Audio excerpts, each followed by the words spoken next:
Hello, Helen. How's it, Rob? So today we're going to talk about this Talk Smart project, the creative writing project that the Department of Basic Education have asked teachers. Actually, it's WCD. It's not even DBE. Oh, okay. Well, Yeah. and they're introducing it in term 3.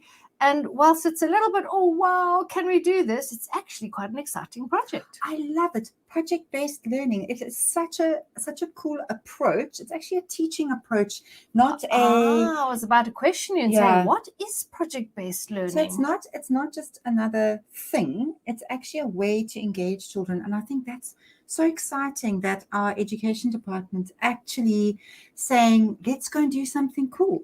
And they Okay. really are bringing in 21st century skills into a whole term sort of focus, which I'm right behind, which is awesome. And they've tried to introduce it in a place where it's not very high stakes in terms of it's a whole module of history or geography, although that kind of lends itself to it. And being a language that they left it open enough for you to adapt it to what you're already doing that term. So you don't need to reinvent the wheel. You just got to bring it in. Yeah, you're just kind of refocusing how you're going to approach this thing. So we are super excited about it, but we have had quite a few teacher friends and schools contact us going, oh, help. And Coach in the Class was there to coach and help. Absolutely. And so because we've been looking into it, we thought we'd share our newfound knowledge. Absolutely. And I think the big thing is not to be overwhelmed by it, but rather to go, what can we start with? Little bite. What about eat the elephant one bite at a time? Yes, absolutely. Let's eat him one bite at a time. Okay, let's change screens, Helen. So, Rob, what is this project-based learning? So project-based learning is where learners are given a question, something that at this stage teachers are going to formulate to kind of keep it tight.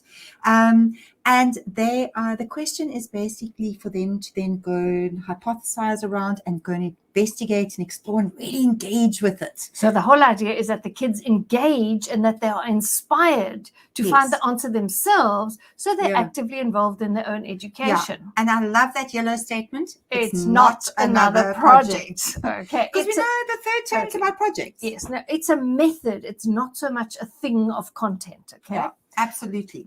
So let's look at what project-based learning is. It's a teaching method, essentially, isn't it? Because it's all about method. It's not content. Absolutely. Where students are going to gain knowledge and skills. So that's back to the skills-based, okay?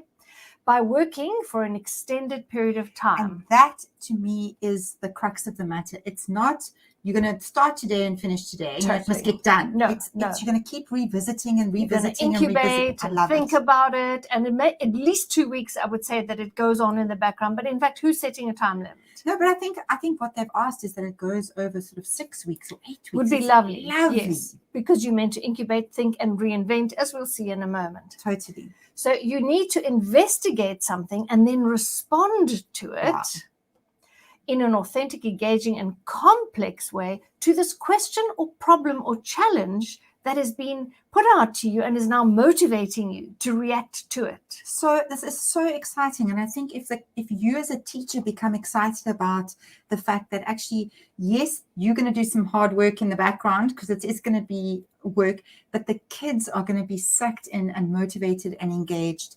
They are going to be excited about this. They have to be, because that's what it's all about. So let's have a quick look at this video, which is actually going to help us understand this whole project-based learning concept a little bit easier. We're going to start a new project. Teachers and their students have been doing projects since forever. 3, 2, 1, More and more are doing project-based learning. So what's the difference? That's a great question. Let's start off by reviewing. Projects are typically limited in scope and duration. They're a good way for students to work with content they've already learned. Flip to the paper that says sundial. In project-based learning, students learn through the project. Interesting. They address a real-world problem, a driving question, one that can't be Googled and has no single right answer. We were talking about how can we prepare for Atlanta's change in weather. Students have voice and choice in PBL, some input into how they'll answer the driving question. Does anybody think they might have some ideas? So they gain ownership of their learning. And so those questions led to our investigation. They collaborate in a process of sustained inquiry, lasting more than a few days. We've got a whole lot of work to do. They reflect on their learning through discussions, formative assessments, and critiques of their peers' work. We are going to take a look at one of your friends' work today. And then revise their work based on those reflections. No, that's shit. Okay, there we go. We got it. You can The final product is shared with an audience beyond the classroom. Maybe that's professionals in a related field, I appreciated how thoughtfully you responded. or it could be the kids in the class next door.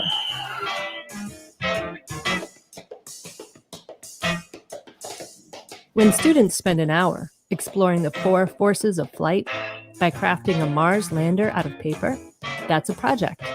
When they spend a month simulating a Mars landing, analyzing the math and physics at work, and discussing their work with real aerospace engineers, And it sounds like you've done a little bit of testing to see if that works. Yeah.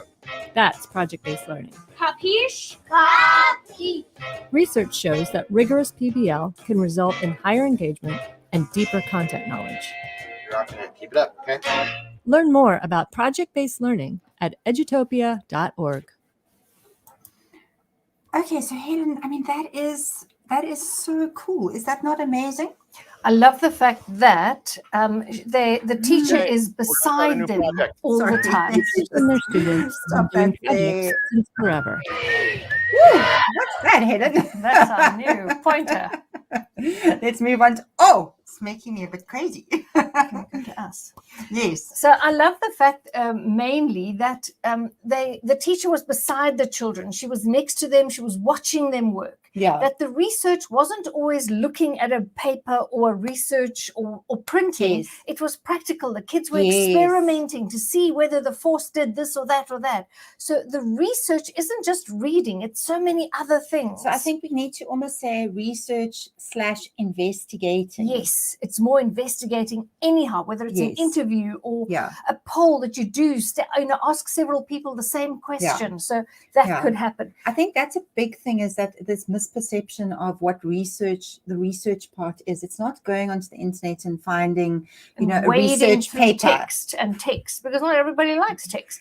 And then the final thing that came across there was, and I know this is what the department have said, is that they would like you to have an external audience, which would be lovely. But clearly it's not always necessary, because they say that if you know that you're preparing for, say, a parent body or another class, you're going to make sure you're more on point, which your Yeah, that's presentation is true. going to be a touch sharper. So if that's possible, that would be quite nice to elevate the presentation platform. Well, you know what's amazing is I heard today about a school that did a music concert last night, along with some other audiovisual things thrown in, and grandparents and parents and siblings and aunts and uncles from around the world Awesome. could tune in. So Online. I mean, Awesome. we could Yes. do. I mean, even if you did that, Yes, so you yes, we would do it live online. stream Yes, your the orals. presentation. And parents at home, and you'd set a time, and you'd know that Robin was doing hers at 12:05, and Isn't you that could pick amazing? up. Yeah. So cool. Okay, that's the idea. We've got a live audience easily. Yes. So Okay. Back to if our we slideshow. just summarize what they were saying in this story, is that the student's goal is obviously to capture knowledge, to understand the concepts. That's what school's all about. So yes, we know this, okay? But this project is designed that there is a driving question. Often it's Yeah. a real life problem Yeah. that kids are going to focus on. And then there's this in-depth active inquiry where they are going to decide what are they going to do? Are they going to read? Are they going to ask? Are they going to experiment? They also design their inquiry approach. Yes, exactly. And then, as we've been saying, this whole teaching method is the student's voice and choice must be heard. Yes, and I think that empowers them, and that's what engages them. Totally, because they've got control of this for Yes. once. They're not just having to do it your way. Yes. And those bright kids can fly. Yeah. And the teacher's got time to support the other kids who need support. And you know what often happens with these things is that you find kids that normally, they just disengage because they are not interested. They might not be your bright sparks anyway, but actually They captured. yes, they captured because I can control what I need to do and here. someone's respecting what I'm going to say. I love it. And then there's this whole thing, the last thing, it's about reflecting, changing. You get a Yeah. critique and you change and you revise. Your research question at the start should morph and change at least 5 times before you're happy with it. Because as you research, you're going to tweak it and tweak it. I think are you talking about the hypothesis? Yes. Yeah, so absolutely. So the child might come up with this hypothesis A, go away and find 3 poems and realize, oh, my hypothesis isn't spot on enough. Yes, and maybe they're not dealing with animals. Maybe the animals have been good and bad, or so you're Yes. going to tweak it. You're going Yes. to realize, you're going to discover from your inquiry. And I think that's part of the process where the teachers are really going to have to, that's where the teachers' work is that allowing kids to come back and reevaluate and change and come and check in with you and then go away and come back. Very and, much so. They and must check in. It's about checking in. for you to give some feedback and peers to give feedback and go away and check. Very much so. I think a lot of what we do is we kind of put something out, kids work on it. We might get a rough draft in. We check it for spelling and a few, and maybe then we a bit of mark feedback, it. and then we give it back and they must write it in neat and then we mark it. This is the sustained, in-depth inquiry. That's what it's all about, actually. Yeah, it's not just another project. And that is it's real world. Self-research. It's about engaging the students, motivating them to find the answer themselves. And so here comes this creative and critical thinking, problem solving, and ultimately in the end, when they're oral and write, they're going to communicate effectively. I love it. I just really love it. So having a look quickly at some of the things that we've put together for schools. Various other schools. Yeah. So on the left-hand side is a summary that we made after watching the WCD's second presentation. Yeah. And we pulled out from there and just put it into something that actually is manageable. Teachers can now use this basic template to apply, because you want a question from the teacher, you want a hypothesis from the learner. Then we're going to talk about how you're going to do your research, and then whether you write or oral, whichever comes first is immaterial. I know in the one school I did was dealing with, they wanted to do the oral first, and I'm sure there's no issue around that. No, I mean they're linked. Yes. And I think that was very important, was trying to put this together. And then some other tips that we've given schools is start simple. You're not going to get the spot on the first time. If you do, well, I don't know how you did that. Lucky you. But maybe you watch Coach in the Class. But I think that's also part, because you're going to have to revisit this project to keep changing it and morphing it and making it better. You should grow the project too. Exactly. Breaking it down into manageable parts, which you've done here for us, and say, okay, we're going to give ourselves 2 weeks to work on this part. Yes. If it needs 3 weeks, then that's fine. But let's try and break it down. Let's do the research and sort of give it some input. And the department's provided some great checklists and rubrics that are easily you can change to suit yourself, and they just help you start. I love it. The partners and groups for the hypothesis and research, especially for the second language part. And I think it's important that maybe you can even have the same question for English and Afrikaans, and maybe how you presented your writing and your oral are slightly different in format, but have the same thing, because your research is then the same. Yes, good idea. And then all you're doing is changing your language, and actually it makes it attainable. Then it's not overwhelming. Peers to review?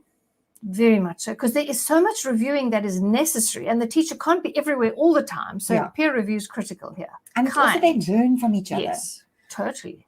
I've said that already. Yeah.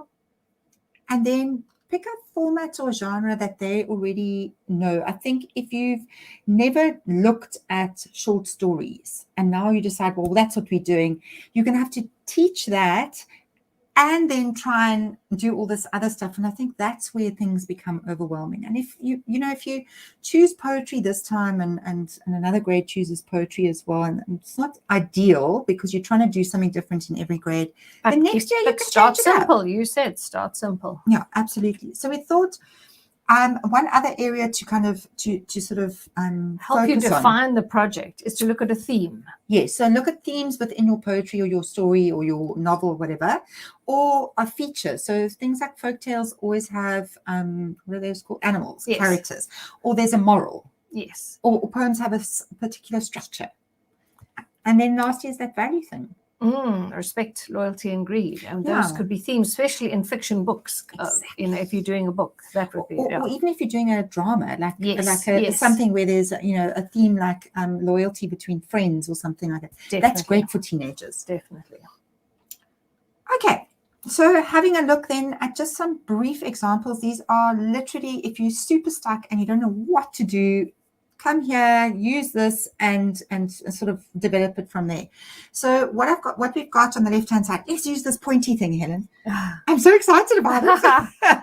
is here's what the WCED is given sort of as a basic outline of the text that the children should be engaging in over the term in grade 4. So they want them to look at visual text, diary entry, rhyming sentences in grade 4. So I thought if our research question was something like why are animals popular characters in stories, in visual text in week 3 and 4, let's look at some visual representations of animal characters and pull out, do they have clothes on? What do the clothes tell us about the character? What are their expressions like, their body language? Why are they using animal? How does this help us sort of identify? And then we're applying the visual text requirement. Exactly. Into the new project. So we're smushing Yes. the two together, which is exactly what we got to do. Exactly. And then you're also using that as part of your research. You're helping children do research by doing these little tasks in between. Absolutely. So looking at grade 5, maybe something like, why do bullies even exist? Where do they actually come from? And you could do this in a novel. I know some of the grade 5s look at a novel called Wonder. And there's your book review. Exactly. Looking at your book review. There's a play script. And then having a look at dialogues between bullies and their victims. What are the words that they use? Who's provoking who? Exactly. Exactly. Looking at that. And that's research again, but you're engaging with this particular type of text. The other requirement, yes. Exactly. Grade 6, maybe we're going to have a look a little bit more at this one in depth, but how are fairy tale characters good role models? And you could even look at good or bad characters. There's so many things you could look at here. Exactly. And now you're wanting to write maybe a character sketch. So now we're going to attribute list a few fairy tale characters, look at different attributes. Yes. And now invent your own anti-fairy tale character. Anti-fairy tale. Yes. Use a different kind of role model. Oh, I like that. Okay. And then for grade 7, why can just a few words convey a powerful message? Because they are looking at things like, dialogues, but I liked this idea of the newspaper article is look at the newspaper headlines. Yes. 3-4 words. Yes, and they tell the whole story and you know exactly what's going to happen. Awesome. And that's teaching summary, to be concise. Yes. A whole lot of language skills are wrapped into that. Or give them the newspaper article. Yes. And they've got to generate that headline. Or several stories, short stories, and they've got to create the headline. Exactly. Yeah. Exactly. Right. Exactly. So how can we smush the two things together, basically? Brilliant. So it's taking what the department have asked and using what you already need to be doing, and you've already prepared. Exactly. And this is what happened in a school that I visited where the grade 6s chose folklore, they wanted to look at fairy tales, and they were looking at stereotyping.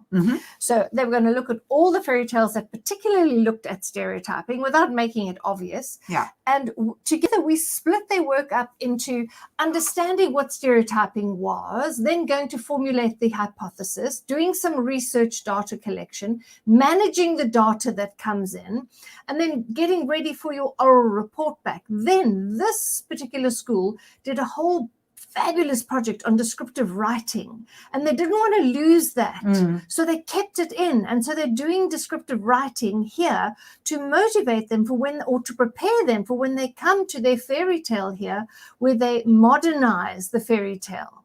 And so the oral came first here and then the writing, which is absolutely fine. I think the difficult part is this. This is the new part of formulating a hypothesis.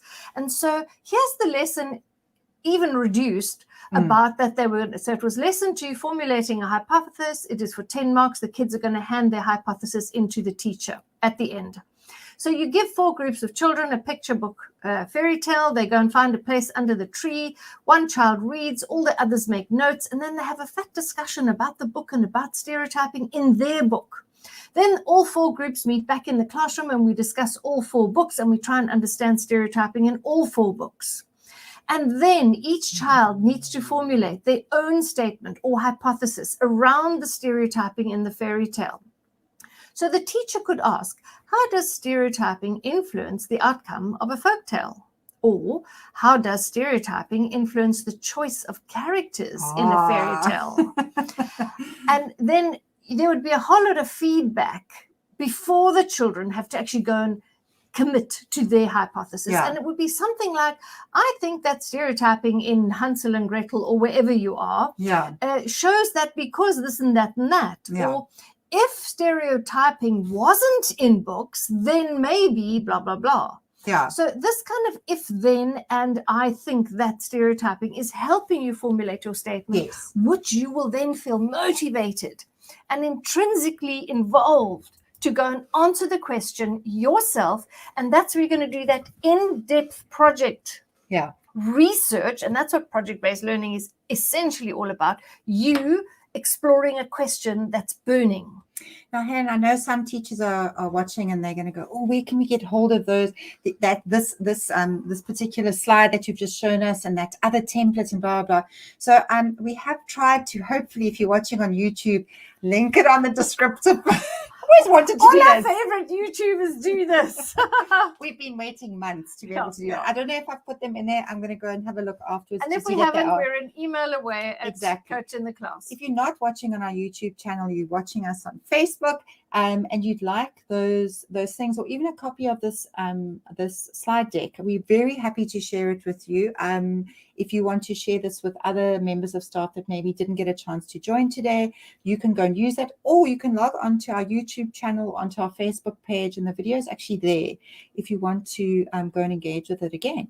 Brilliant. So I would definitely pass that around to my colleagues who didn't see this, because I think it explains it and just puts you at peace so that you can easily cope with this Yes. project and understand that it's just about a new method of teaching, Yes. skills. It's not another whole thing. Yes, And it's exactly. not about another project. And the amazing thing is that project-based learning is the way that actually we need to go, because that's how the world operates. Yes. You know, you get a problem, you've got to investigate it, and you've got to solve it. You don't get given a worksheet where you've got to fill in the missing answers. The end. Oh, another worksheet. It's about engaging students. Yeah. All right. And motivating them to become a part of their own learning. Yes, absolutely. And Yay. in the end, you know, as a teacher, you become that person that kind of guides them through the system, as opposed to the holder of all the knowledge and sort of, I know what's best for you and I'll tell you how it's going to work. It's respect. And you know what? It becomes exciting as a teacher.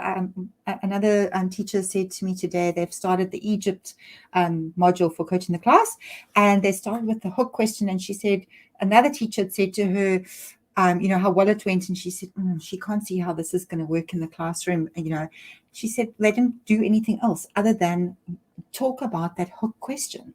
And she said the kids came up with the most phenomenal ideas and thinking around that question. And that's what we want. Yes. Now the kids can't wait for the next lesson. Yeah. Love it. Good. So till next time. Till next time, we'll have something else for you to sink your teeth into. Questions, please email us at Coach in the Class. I have a banner somewhere. I'm not entirely sure if that's going to come across. Should we try? I think we always try. Let's see. Till next time. There we go. Cheers. Bye. See you again.